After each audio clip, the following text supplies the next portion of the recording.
He wanted to be a veterinarian.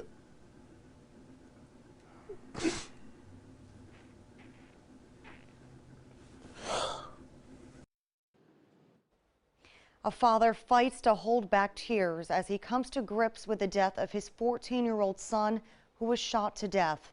Columbus police say a teenage boy shot and killed 14-year-old Xavier Quinn on Columbus's north side last night. Good evening, I'm Danielle Vidable. A vigil for the boy wrapped up a few hours ago at St. Francis de Sales High School. The father spoke only to NBC4's Rob Sneed, and he joins us live from the Watch 4 alert desk. Rob, the community is really coming together to remember his son. Yeah, Danielle, that would be an understatement. Today, at least 500 people showed up to the boys' high school for his vigil. Xavier was set to play on the football team. So many kids embraced each other as tears fell from their eyes. A makeshift memorial outside this home reminds us that Xavier Quinn is gone forever. He had a dream. There aren't enough tears to show just how much pain is in this father's heart, a heart that is now shattered in pieces. I know he's up there watching over me. He has 3 other siblings that will learn from this, and hopefully, a lot of kids will. Kenny Quinn sat down only with NBC4 about how he says his son lost his life.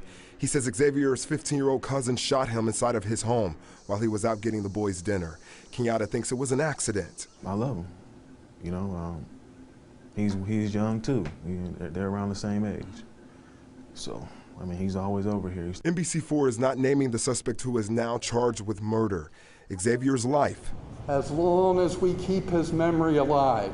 Honored by classmates and his football coach at St. Francis de Sales High School. He was truly one of our very best guys as a freshman, which is very rare. Quietly confident, a big smile on his face. And just fun to be around. Kenny says that's what he'll miss most. He says he hopes what happened to his boys serves as a lesson to other parents. Having teenage boys, in the inner city, it's kind of hard being, a father, one person. It really takes a village to keep an eye on your kids. And right now, Xavier's family is in the process of making funeral arrangements for the teen taken too soon. Live at the Watch 4 alert desk, Rob Sneed, NBC4. A 14-year-old boy is dead after police say a teen shot him, and you're taking a live look now at a prayer service to remember that child. Tonight, a father is heartbroken after losing his son to gun violence. Thanks for joining us. I'm Danielle Vidable. Columbus police say a teenage boy shot and killed 14-year-old Xavier Quinn on Columbus's north side. NBC4's Rob Sneed joins us live from a vigil from St. Francis de Sales High School with a story you'll only see on 4. Rob, and that's where he would have been a freshman. Yeah, indeed, and he also would have been on the football team. Now, right now we're standing outside of the gymnasium. We're trying to be quiet because this is a very sensitive topic for everyone out here inside the vigils taking place. Now, earlier today, I had the chance to speak with the boy's father. He told me that their lives will never be the same. He wanted to be a veterinarian. Words can't describe how this father feels right now after losing his son, Xavier. I run a tight ship around here, So, That's all right, man. So 15 minutes from me running to get them some takeout, we get a phone call. By the time he came to his home, his house looked like this. Police cars in yellow tape marked where he says his cousin shot his son. He never thought in a million years this would happen. I think about this type of stuff all the time, Yeah.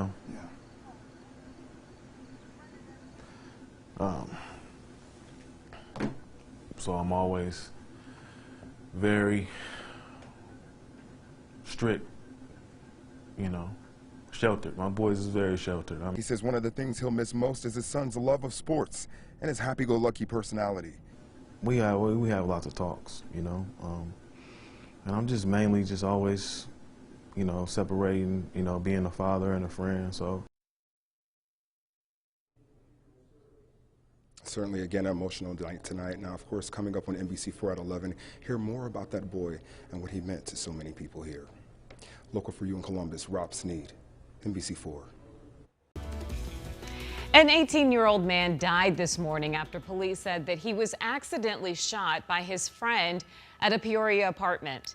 Police say a man called 911 after he said the gun he was cleaning went off and struck his friend in the chest. When officers arrived, they found the victim with critical injuries and rushed him to the hospital where he later died. The Peoria Police Department said that the caller was reassembling the gun after cleaning it, and it still had a live cartridge in the chamber.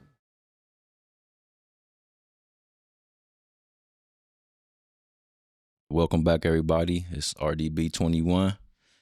We're back again. So I got a special guest. It's going to be a pretty intense topic that we're talking about tonight. Today is the anniversary of the assassination of Malcolm X, El Malik Shabazz, February 21st, 1965. It kind of ties into what we're talking about today. So I'm going to give a little disclaimer for anybody who has any issues with if you have anything that's triggering you towards gun violence, youth deaths or anything like that. If that's triggering to you, you may want to not listen to the show. So I just want to give a disclaimer about that before we get started. Like I said, so that's basically letting you know what today's show is going to be about. We're going to be talking about youth gun violence. Like I said, also please like, subscribe, share. We need some support, so please support the show if you would. I think we giving out some good information that a lot of people would like to. I think can help some people. This is helping me, so that's why we on the show to basically just try to give information. And like I said, this is therapy for me, so that's why I'm doing it. So pretty much a lot of these topics is pretty personal to me, and today is personal. So it's all ties in with what we talking about. Like I said, RDB21. When I first started the show, I told you guys RDB21 is my nephew. He was murdered in Phoenix, Arizona. He was only 18 years old. It was a so-called accidental shooting. There was someone charged. He only served minimal. He was charged and only was sentenced to a year. It was considered to be a accident, but we really don't, still to this day, really don't know really what happened with that. But today, I just want to welcome. I got a guest with me today, Kenny Quinn. It's a close friend of mine. It's my brother. I want him to tell his story and basically talk about, like I said, it all goes back to youth violence. He lost someone close to him also. I'm gonna let him talk about his story. But before we get to that, like I told y'all, this is a sports show, and there is sports that ties into this. Kenny Quinn, he was a great athlete in high school. He has, I call them the Mighty Quins. His children are exceptional athletes. So I'm gonna let him talk about them. Before we get to the sad and tragic events, I'm gonna let Kenny introduce himself, and I want him to talk about his family and talk about his kids, introduce his kids, and let us know what sports his kids play in, and I want him to just introduce them and give you a little introduction about his family before we talk about our main topic. I'm Kenyatta Quinn. They call me Kenny Quinn. From Columbus, Ohio. Was raised in Denver, Colorado. Have a deep sports background. I would call myself almost like a legend. A living legend. Was stopped after high school because guidance issues and we'll get to that, Kenny. I'm gonna tell him about all that. Yeah, other stuff like that. But real deep into the community and youth sports and trying to mentor the youth. the best way I can. Just don't know which way to start. Well, Okay. Well, can you just, like I said, just tell us, give us all your kids and tell them all their names and ages, yeah. sports that they play, and just introduce them to us. Let us so get to know them. my oldest son, his name is Kenny Quinn. He's a senior at Tennessee Technical College. It's in the OVC conference, Ohio Valley Conference. He's a senior, going on a senior year. He started off at Ohio University. He's recruited as a outside linebacker, but he was all-state linebacker and an all-state running back. He did a couple years there, and then he transferred to Texas Southern. He did a year there, and he had a breakout year. He rushed for over 800 yards, and felt like he needed to make a move. My daughter, she's a freshman at she's at Eastern Illinois, track athlete. Tell us her name. What's her name? Her name is Kenyatta Quinn. She's named after me, Kenyatta Quinn, and I have a 12-year-old, Alexander. He's in the 7th grade. He's a athlete and student, trying to figure out what he wants to do. All right. Okay. And tell us about who we're here to talk about. Tell us his name. He's your son also. Yeah. Xavier Quinn was my son. He was following in his brother's footsteps, and very sheltered kid in the inner city, and a lot of things going on around him, but he could see things, but he just really wasn't able to really do a lot because he stayed on track as far as athletics and schooling, and I kind of had a tight hold on them. So what happened was a tragic. Well, don't we don't want to get to that yet. We don't want to get to that yet. Yeah. So like I said, Xavier, like I said, this is about gun violence. So as you're gonna find out that Xavier, he lost his life to gun violence. So we're gonna get to that. I really don't want Ken to talk about that yet, right? Quite yet. I want him to talk about his family, because and I want to talk about, and like I said, Ken, he is a living legend. Like I want to let everybody know, like in high school, Kenny Quinn is like, man, he's one of the best football players I ever seen in my life. So I got to play with him, and I never tell him this. I probably never told him this, but like I said, when I don't think his kids know how good their dad was. Like, Kenny was exceptional. I know y'all. I started off this whole podcast talking about football and talking about concussions and how football is killing black men. I don't want Kenny to take this in no kind of way, but I mean, Kenny, he suffered a career-ending injury from football. I was on the field. I was there. I remember the play to this day. Like, so he is kind of an inspiration for this podcast and kind of like some of the topics that I've already talked about, because of what happened to him. Like I said, I will never forget that. I will never forget when he got hurt. I'll never forget when that happened. I remember the play. I see it in my mind right now. I remember. So, like I said, that was something that I always, it touched me in a way that I probably never told him. I don't think he even knows that was like a major event that I was like, man, it was, like I said, he lost his career, and I knew he was our best player. And we were young. He was still young. Was that our junior year? Yeah, it was for junior year. Yeah, I think we was our junior. That was our junior year. So we was just becoming. He had another that was his senior year was going to be the year. Your senior year is a year. So he had a lot more to grow. So it was kind of tragic to actually see that happen to him. So, like I said, when I talk about football and I talk about these injuries, they're real, man. And like I said, Kenny, man, he's a living example of that.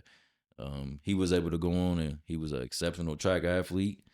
And that's what I say about his kids. Like his kids, everything, all the things that they've done, like I just be laughing because I'm like, they're him, they're Ken, they're you, man.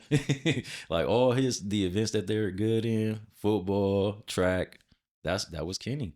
So I just want to I just wanted to just let you know that, man. Just tell you how much praise I do have for you, and I do admire you as you was an exceptional athlete, man. No, appreciate it, man. We went to Ohio State camps together, and we was Yeah, grinding yeah. in the heat, and we was I forgot when you was at that camp. 7-on-7s, and you seen some of my greatest moments. Yeah. So we had fun, man. But like I said, just Quintel is in college right now. And you said he's transferred a couple of times. So he first Quintel was all state in high school, right? Mm-hmm. Oh, he went to DeSales High School. Leading rusher, all there. Is he the all-time leading rusher? Yeah. I asked Tone that. He was like, oh no, I thought he was. Yeah, he's DeSales all-time leading rusher, DeSales High School. So he had a prolific career at DeSales. And after that, he ended up going to OU. OU. Okay, yeah. When he went to OU, so that's why when you go to college, Quintel is an example of just when you go to school and going to these big schools. When you go, sometimes you don't get to play for years, and you have to make a decision. So he has chosen to transfer, and so how do you think that journey has been for him? Is it you think that was the best decision? It's been a wake up call and a humbling. He's always been humble, but I think he's been too humble. But at the same time, it's learning experience. He's learning. He's growing, and he just still growing. Some people mature a little bit, before others, and he's still trying to find his niche. And I'm not one for transferring. But when you see your child kind of fall into a slump or down and not themselves, it's like it's always good for change. You know what I'm saying? And that's what he did, and he's having a good time. He's growing. He's in a good spot. Yeah. So you think as far as like after, what do you think is he focused on his schoolwork? Like after football, is there a life after football? Or is football going to be continuous? Like he made honor roll for a couple of quarters. So before his transfer, so he's on track. He wants to do something sports related. I'm not sure what he wants to do. He wants to run a business. So I believe he'll get a workout, and I think that's all laid out for him. He just gotta make the best of his opportunities, and it's just for a minute he was down to where he just didn't want to play anymore because he's been playing since he was like 4 years old. So I think he's in a good spot. Okay. Well, like I said, and your daughter, she's in college. She's a freshman right now. Yeah, she's a freshman right now. She has a meet tomorrow. It's indoor season right now, so she's What events is she running? She's running the 200 meters, the 60, and she's on the 4x4.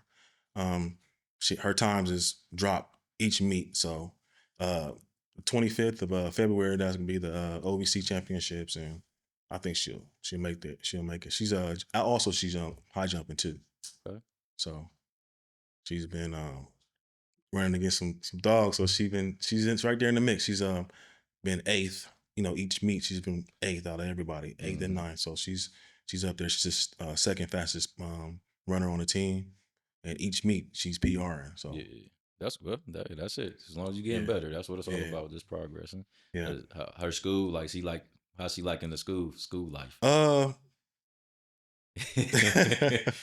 It's different, man. It's like you think when your kids go to school, you think you're like, oh, they're off to school, I get a break. Nah, it ain't like that. Even though they got full rides, it's like, Dad, I need $40. I'm like, man, it's like it don't stop after high school. So, it's just a learning experience for me too, just trying to trying to get them to learn how to budget and everything like that, So Okay, all right. Yeah, they all seem like it's good yeah, that they in school now, man. I'm glad that yeah, they in school, and that's the main thing, Ken. Like yeah. just getting them in, getting them there. Just trying to get them there and Yeah, get them, keep them focused because yeah, it's a lot.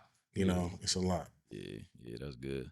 So Xander, Xander's the middle school. He's the last of the Mohicans. Last of the Mohicans. He's about 6 foot right now, 12 years old. Where 10 and a half, almost 11 shoes, men's shoes. He's flourishing. He's got a good head on his shoulders. So Yeah, I told you, man. We got to get out there, man. We got to start promoting Xander, man. Get him out here, man. I told you it's NILs for everybody now. yeah, it is. It's different, man. It's like it's a whole new it's game a out whole. You got to have content, Mm-hmm. and that's what they want. They want somebody who can promote their product. So Yeah, so everybody, you got to sell. You got to become a brand now. yeah. And now they're doing it as kids. That's Yeah. what's making it.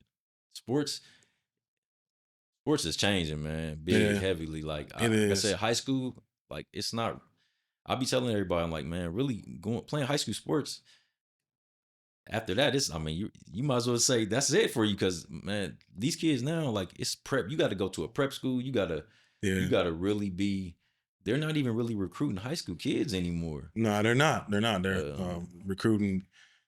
They'll go to look at a JUCO or something like that before they'll recruit a high school kid Or another kid that's already, because they can get the transfer portal, so they're already getting guys that's already in college. So I mean, it's making it tougher for the high school kids. So I'm saying that to say that for Xander, man, like, make sure you let him know, like, it's, man, if you really want to do this, like, you gotta be dedicated to it, man. Oh yeah. Because it's kids out here, they working 3-4 times a day Around the clock. like, and this is their job. So Yeah. but yeah, well, we're gonna get to the main topic, and I want you to basically kind of run down to us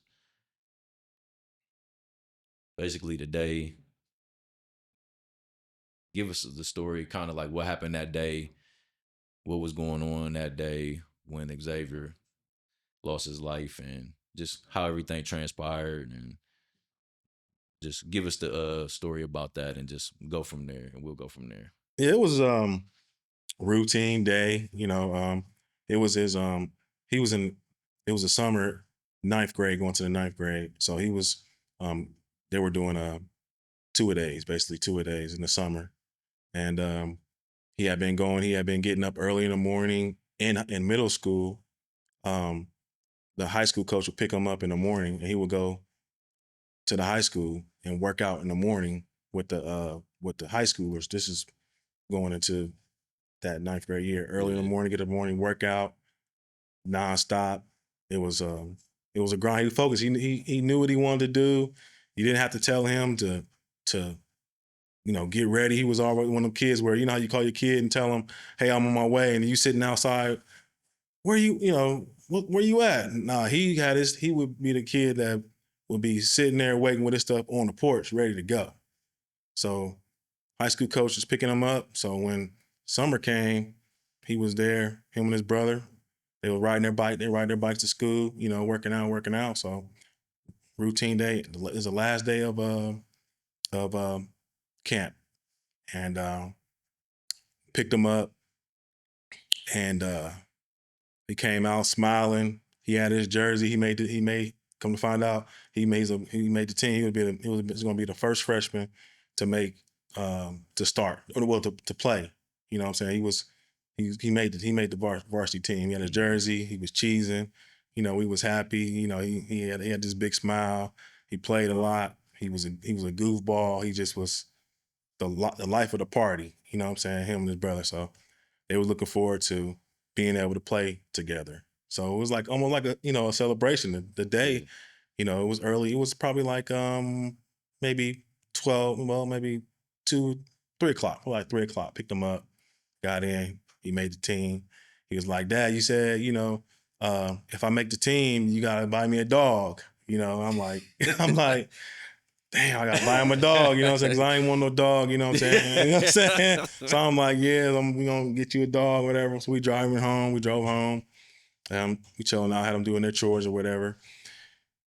Him and his brother and his cousin came over, and they was, playing video games or something like that in the back. And they had left. So I got up, went to go get them something to eat. So Xavier had his jersey on. You know, he was geeked. He was happy. You know, everybody was happy. Like, dang, it's gonna be. We looking forward to this. It didn't really get a chance to actually celebrate. So drove up there to up Cleveland to a little food place, Golden House spot. You know what I'm saying? Like that. It was like maybe less than 30 minutes. I get a call from his brother telling me Xavier got shot. So I'm like, what? So I get in my car, leave the food. I'm doing like 90 miles an hour, made it home. The house was surrounded with police. I'm trying to get into the door, and they got the kids in a police car or whatever. I'm trying to get in there, and the police is grabbing me and stuff. I'm like, don't live here. And they pulling them out the house and trying to resuscitate them. So we drive to the hospital and we waiting to see what's going on. And then the doctor came and said they couldn't save him. So it was one of them things where you would never expect something. It's like one of the things that people, you can be here, right, and gone 1 minute and gone the next. That's just how one of the instances was, And it's crazy because the whole time when I'm on my way to get something to eat, I'm thinking in my mind, I hope they don't leave the house. You know what I'm saying? I'm thinking like, you know what I'm saying? Like, Yep, they gonna do something. They're gonna do something, like not do too, but I hope they'll, Yep. Even though they're like, because when I'm gone, everybody stays supposed to, stay in the house until I get back or whatever, or stay close. You know what I'm saying? Mm-hmm. Get that call. And it's one of them things where it's just like, it's just a bad dream. You know what I'm saying? A bad dream. I remember, man, when Tone, like I said, everybody, Ken is my brother. So when this happened, another friend of ours, he called me, and Tone called me. Yeah. And he was like, man, he said, man, X died. And I was like, when he told me, Ken, I was like, I'm like, this is it. When I'm saying this ain't funny or nothing, but when I was like, DMX? That's what I was thinking. I'm like, DMX died? Like, that's what I told Tony. He was like, no, man. He was like, X. And when he said that, Ken, like, man, I lost it, man. Like, I couldn't believe it. Yeah. I could not believe it, man. Like, so I can only imagine, man, how you feel, man. So yeah, it's a uphill battle every day. You try to think of something positive, keep you going through the day. But it's an uphill battle. It's one of them things where you just like, you would never think happen. You see it happen around you, but you always think of what you could have done. What could I have done differently? For it to happen to you in your house, and you in your house, and that your house is a safe place. Kids, all the kids, it was one of the things when it was funny because when they were younger, if I'm left, they couldn't leave out. They stay right behind the park, so they couldn't leave out the house. So I'll pull up, go to the baby in the backyard, got the basketball hoop and everything. You got like 15 kids waiting behind the fence.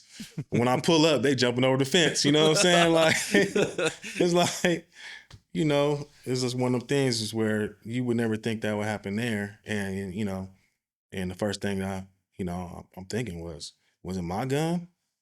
And it wasn't my gun. I know my gun locked up, so, so. It's a lot of emotions, man. A lot of different emotions. I'm just I don't really want to. You don't have to say the boy's name or nothing like that. But I want you to kind of. Can you talk about like kind of the backstory about what's like it was considered to be an accident when it first happened, and kind of like tell us like what like as time went on how things have kind of changed as Yeah. far as So those circumstances? yeah. So what happened was you know he did the crime, and what kind of really rubs it in and makes it really hard to swallow is he ran. He left the scene. I feel like if something, if you do something and it's an accident, you're going to stick around and try to help out. You're not going to run and then ditch the gun, and then if it's an accident, you're gonna have some type of remorse, and you're gonna stick around. You're not gonna take off. That kind of hit a really soft spot for me too, a hard spot for me too, because it was like you know um yeah, it's just one of them things. It's like, and for you to come to find out he had been carrying a gun, this little small 25 caliber gun around, and he had been carrying it for months. And the 4th of July, he was seen shooting the gun, loading and shooting it up in the air. So you knew how to use the weapon, and you pointed the weapon at him, and you pulled the trigger. So for you to say it's an accident, you know, it's kind of hard to say that, because nobody expected that. That's not, it's a lot of different scenarios. It's just like it wasn't an accident, but Yeah. these kids know, they know if they do something like that, if they're around the right people, they know that they're not gonna get no hard time if they're a juvenile. So Yeah. So I mean, you have been telling me about some other instances. The reason why I'm bringing this up, because this is just like you were saying about him being reckless in other instances. The same thing was going on with my nephew, the person who was accused of shooting him. After he had killed my nephew, later on he had got caught. Uh, he had got caught speeding and he was doing some other reckless stuff. He had got caught again by the police doing something else. yeah. So he had already, like I said, it's almost similar. Like I said, he Mhm. was they were showing that they had reckless behavior, Yeah. and it was like what it almost did cause suspicion, and be like, man, what they did, was it really an accident, or did they really do that, man, on purpose? And that was, like I said, with my sister, we really still don't know. We don't know if it was an accident or not. He was charged. He Yeah. ended up getting time. I actually went down and I gave a victim impact statement. I had flew down there and everything. So I got to see him. I seen this person. I got to look at him and everything. So, um, like I said, those, I don't know, man. It's kind of hard to say. Like I kind of have a hard time because um with this, I feel like, I don't know how you feel. I feel like it was murder. They Yeah. murdered my son, my nephew, Yeah. and I'm like, man, they only got a year for that. Yeah, a year. And you know, before he even went to jail, he was walking around free, going to school. Yeah, And was he charged? he was charged with felonious, I think it was felonious assault or something like that. Okay. So I'm not sure. So he did do time? He did time? Yeah, he did about less than a year or so, but a little less than a year. Okay. Got out, got caught with a gun. Um, uh, got somebody got into some gun violence. Somebody shot up his people's house, and um, just the same Same cycle. cycle, huh? It's just Yeah. like. So I mean, I felt like when he got caught with that, if you get caught with a gun and you out, you should be able to go do your hard time, because that's but that didn't happen, So So like as far as like with the kids, they were witnesses to the crime. yeah, Like I know that's something that they having a hard time dealing with. Is yeah, Can you talk about some of that, just some of their the things that you went through with them? And Oh yeah, I mean, well, they do a little counseling. You know, the school hooked them up with counseling, a little counseling, and you know, when they were in high school, my oldest, and then my youngest son, he does a little bit too. But it's kind of hard to say. You know, nobody's really acted out or anything like that, and I'm thankful that they have an outlet such as sports to get relieve that stress. Is because if they weren't athletic or didn't have anything to do as far as getting rid of that stress, it probably would be harder to deal with. Um, Yeah, we went through a lot of different situations where it's like, oh man, you can see when something like that happens to somebody, it's like you can, they're kind of quiet, everything's real quiet at times, and you just gotta ask them questions, or how are they feeling, and things like that. It's because it can get real quiet in my house, people just kind of just be in their thoughts a lot.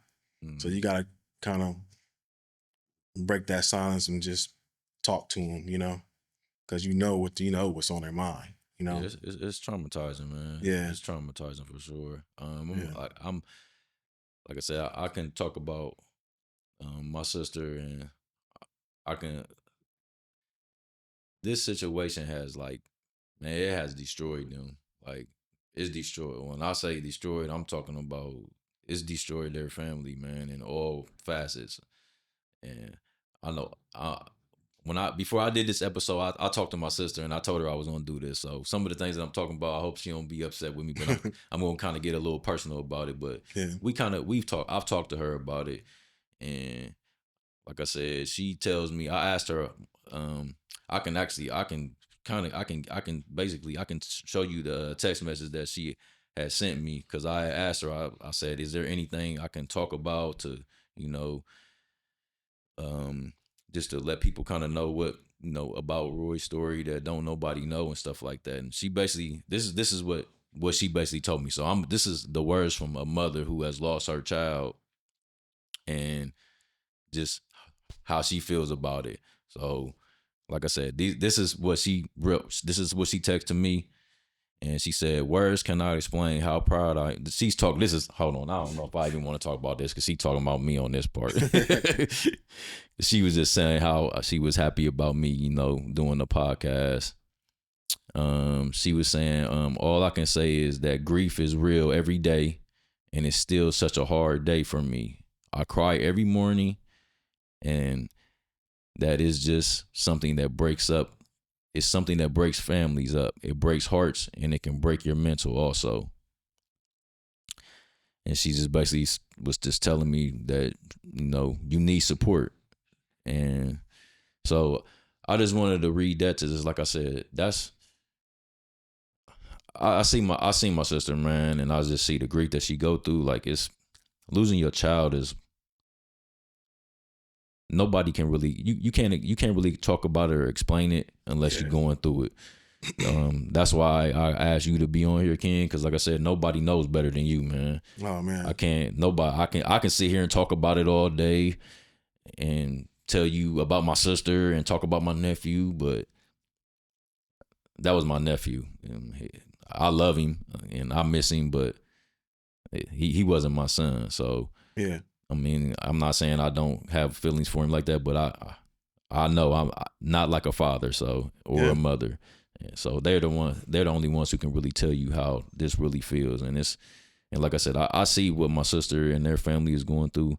My nephew, he has three little brothers also that,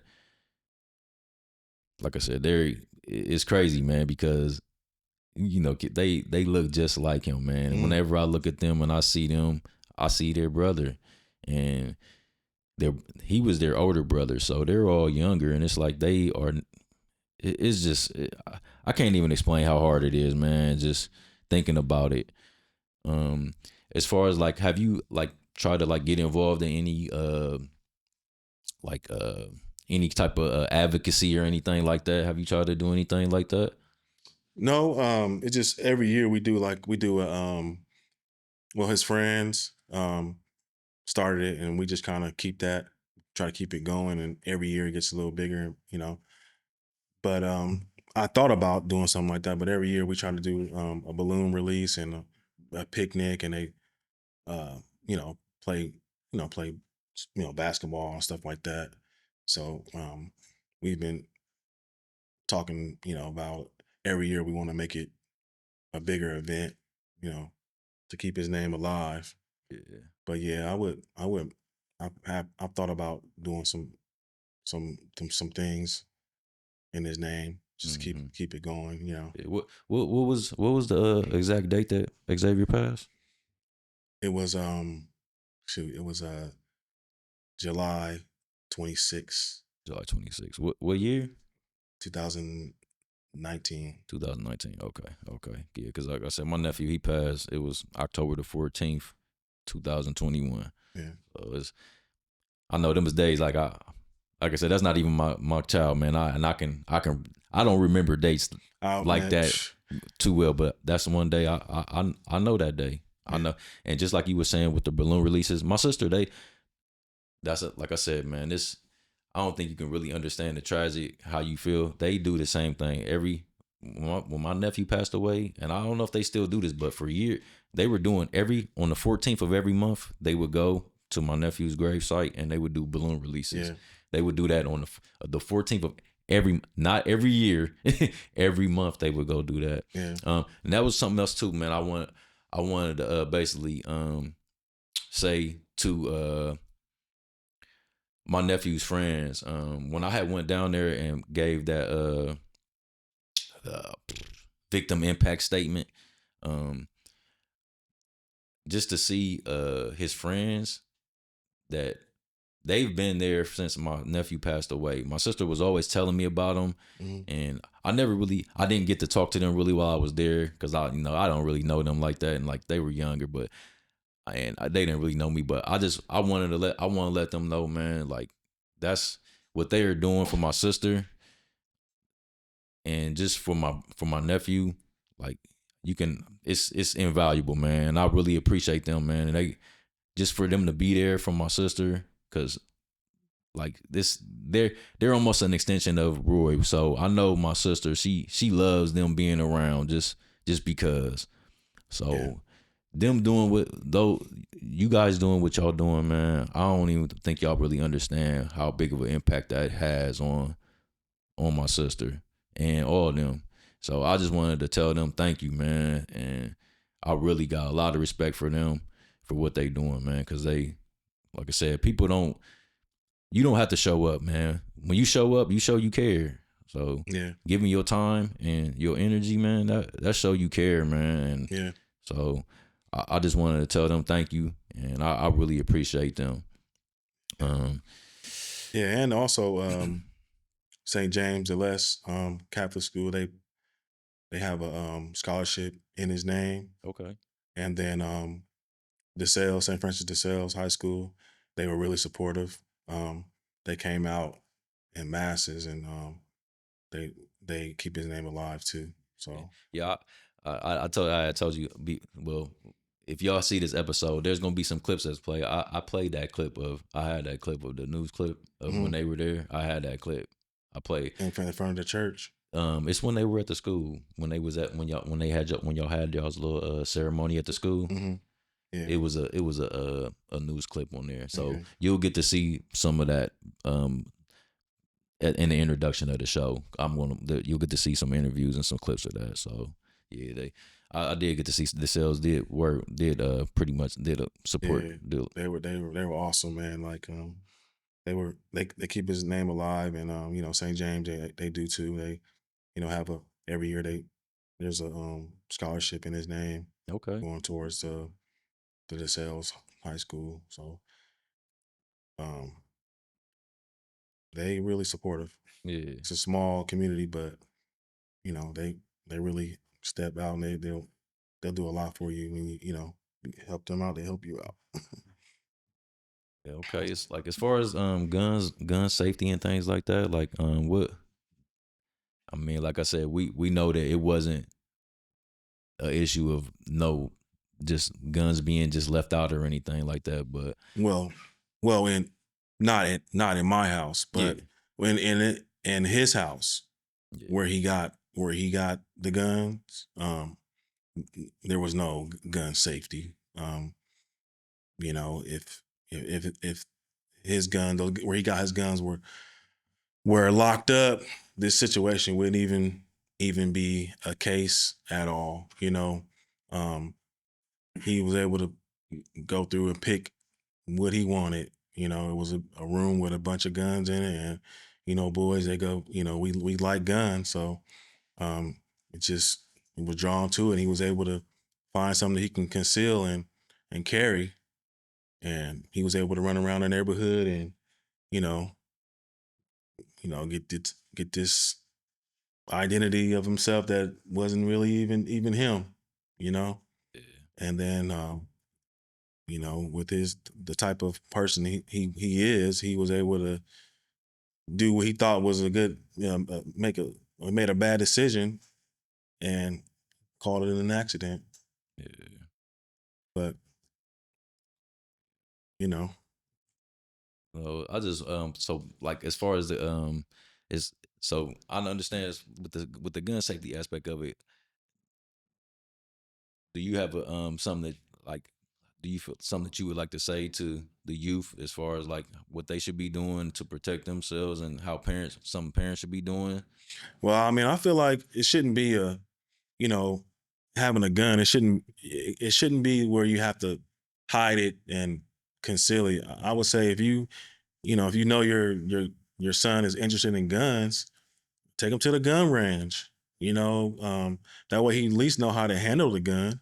I mean, you got people running around the streets with carrying guns, and they don't even know how to hold a gun. They don't know how to put the safety on. They don't know how to, don't know how to carry it. It's just, it's something that can kill you. You know, you pull the trigger and it's gonna shoot. It ain't but gun.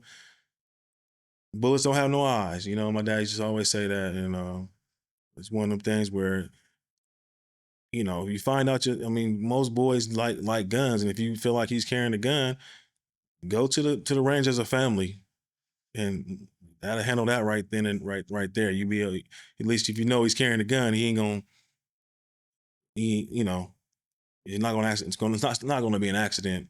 He's gonna know how to handle that gun. So yeah.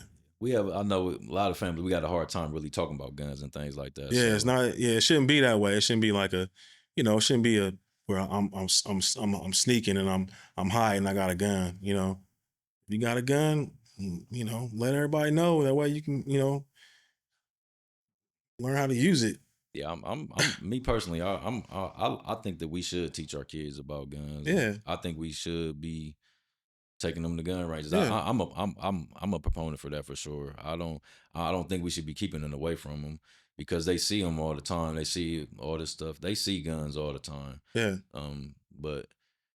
And like you're saying, I think that if they did understand how powerful a gun is and what a gun really does, they will understand. You can't play with guns, but just like anything else, when you do teach kids stuff like that, sometimes they do use them things in a bad way. So it could go wrong. Oh yeah. So it can go wrong. But I'm not trying to say that that's not a possibility, but yeah, I feel like education, man. We do need to educate our kids. I feel like we're the only culture that it's almost like it's evolving, but it's a secret to have a gun, and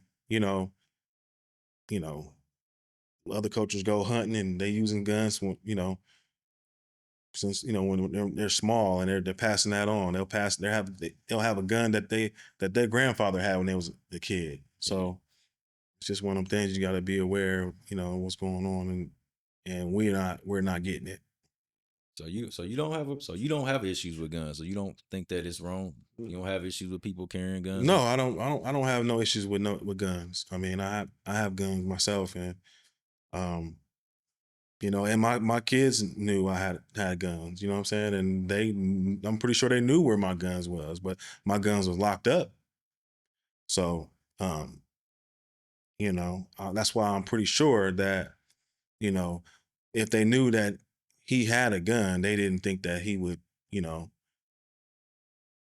use it on them. You know what I'm saying? Because it's not their first time seeing a gun. So. Like I said, that day when you was, it's just such a tragic day, man. Like I said, it was pretty much supposed to be a celebration, man. Yeah. And Xavier actually doing something that nobody had ever did. Oh man, it's crazy because this kid was so. I mean, I'm his father. You know, I coached him, and the things that he would do as a youth, athlete was I would be in awe, and I would have to keep my composure being a coach, like, and being a dad, and people would people would always want to check his birth certificate, or they would always say, "Oh, you playing daddy ball," and we had parents that would say crazy stuff to me. He had a kid that was on the team. His dad, he was a running back, and his dad wanted them to play together, and he was mad because he wanted his son to get some touches. So I said, okay, we'll do it evenly. We'll give Xavier the ball 5 times, and I'll give him the ball 5 times. So we got to the point to where we were losing the game, and the parents was, what are you doing? What are you doing? So I'm just, it came down to where who we gonna get the ball to the lad, and his dad was like, all right, you won, get the ball to Xavier. Yeah, it was one of them things, and I'm fair. I was harder on them than I was, everybody else. And the things that he would do, it was just kind of, it would amaze me. And we were always together, you know what I'm saying? So,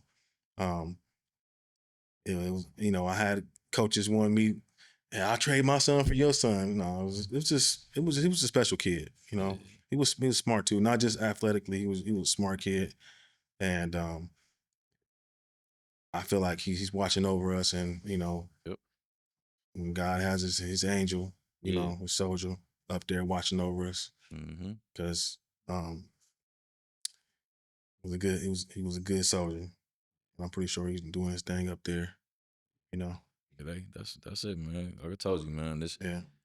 My nephew, man. This is what he got me here. This is why I'm here, man. Like, every time I be feeling like I don't want to do this, I'm like, that's part of the reason why I put it in his name, because it's like I can't go soft with that. I can't do this. I can't. Yeah. I gotta go hard. Yeah. And I feel like whenever I'm in here, I be nervous. I don't be knowing what I'm talking about sometimes. I get to stumbling over my words, but I'm like, man, I know Roy, he like, man, hey, this is my name, man. Get right. Yeah, and get me together. Yeah, and I feel like there's a lot of kids that's in college, Division I, Division II colleges that wear his number, and they're representing him well. A lot of kids out there that's wearing his number, in behalf of Xavier, and okay. They got tattoos, and they got tattoos and everything. Of his name, Xavier. Do they? Yeah. Okay. Yeah. Yeah, one of his good friends, Quan Woods. Well, Quan Woods, his son, I don't know his son's last name. I think his last name is Woods, but he's at Duquesne. He wears his number, and there's a couple other kids that wear his number. Yeah, that's good. Finley and Ashland, a couple places like that wear his number in his behalf. So they represent him. So that's good, man. I'm glad to hear that, man. Like I said, we just got to keep remembering, man. That's why I wanted you to come, man. I know it's hard to talk about it and keep reminiscing it, but I feel like, man, this is how we gotta keep them alive, man. Like, when you introduce your kid, like, man, Xavier, man, he's still here. He's still one of them, man. Like, This is why we talking about them. We gonna keep his name alive. We gonna keep talking about him. Let everybody know that yeah, he did while he was here. He did what he had to do. He did a He lot. already everybody know. We know what he was, Ken. He did a lot. Yeah, he did a Yeah, lot. we know what yeah. he was. That all that, but that's another thing too. Like I be talking about, man. When we be, like I said, sports, man. I don't want us to feel like that's all we are. Right. So yeah, we thought he was gonna be the greatest, but hey, obviously, man, that wasn't God's plan, man. So Right. he did what he did while he was here, but he touched us beyond the field. Behind the field. Yeah. It was beyond the field. Like we ain't talking about him because he was no great football player or nothing like that. We talking about Xavier, man, because he was a great person, Mm-hmm. and we love him, man. We miss him, and we wish he was still here. But we're here today because of him. So this is just how we gonna keep honoring him and keep talking about him and make sure I want everybody to know his name. That's why I'm on here, and I wanted Ken to come on here because we gonna keep on talking about him and keep on saying his name. But we're gonna kind of close it out a little bit, and like I said, I don't want to keep on going on and on. I don't want you to keep rehashing it, man. But I appreciate you coming, man. And I appreciate it, man. No problem. Like I said, I don't mind talking about it. It's a relief for me. It's just like like a therapy session for me. So I mean, it's always good to let it out and to talk. So this is a plus for me. I'll be able to sleep a little bit easier. Because okay, be able to talk about it. Good, man. I was one of them worried things. about that, man. When I first had asked you, man, I know this is a sensitive topic, man, and I didn't want you to be uncomfortable, man. I wanted. Well, you I'm not uncomfortable. I mean, I talk about it all the time. For real, and Yeah. it's crazy. Sometimes I get random calls. I get random calls. People, crying. You know what I'm saying? Crazy times of the day. And I just gotta be strong for them. But I know how they feeling. You know what I'm saying? I'd be surprised. People just call. Some people just call me out the blue, and I just talk to them, and we wind up laughing and crying or whatever. And I mean, it's just one of them things. You never know how things is gonna happen. And even though it's hard to believe, but it's one of them things where it's just like I gotta find something positive to look toward. And I mean, I'm blessed with my family and my friends, and they can help me get through this. So All yeah. right, man. Like I said, man, I appreciate you, man. It's been a good time talking to you, man. I needed this myself. Like I said, I get to talk about my nephew and keep on spreading his word, spreading his name. So I appreciate everybody listening. It's another episode. See you when I get there. 1.